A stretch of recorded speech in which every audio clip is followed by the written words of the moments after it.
I get one question consistently over and over again in every workshop that I run, and the question is simple. It is, Ian, what do we do when we can't get access to a decision maker because our champion is not letting us meet with them?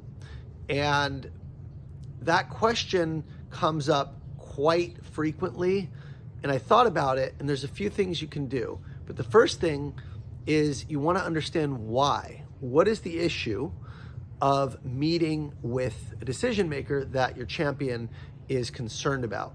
Oftentimes, they don't want to look bad in front of their boss. They don't want to feel like they're not doing their job when they've been tasked with doing an evaluation, looking at vendors.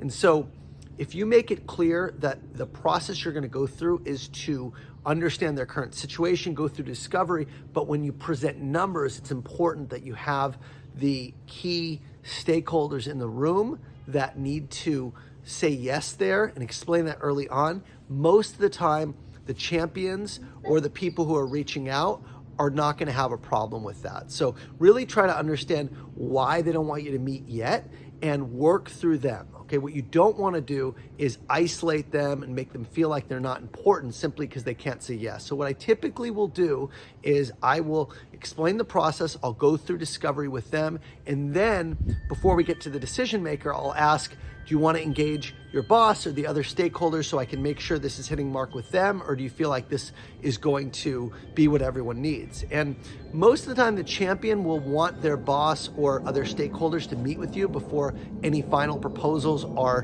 given, but just in case they don't, then you want to make sure they have a chance to review it, get their fingerprints on it, so they're comfortable in basically co-presenting with you. So that's the strategy I use. I like to co-present with my champions, but I will never typically show pricing or proposal to somebody who can't actually say yes, okay? Because then they're in a situation where they have to sell it internally, and a lot of times they might not be as impactful or as effective in selling it as you can be. Also, you won't get to hear the objections or concerns with the decision maker.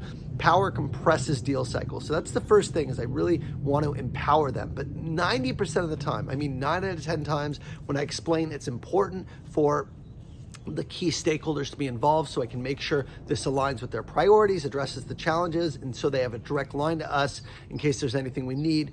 A good champion is going to want to get you in front of other people. That is key. Okay? If they do not want to, a lot of times they're just an evaluator. They're not actually a champion. They're just collecting information. And those are the situations you want to avoid at all costs. So really try to understand why they don't want to have you meet, and then make sure you're empowering them, right, by showing them and giving them a chance to review before you co-present to the key decision maker or multiple stakeholders in many cases where there's more than one decision maker. Hope that helps, and I will talk to you soon.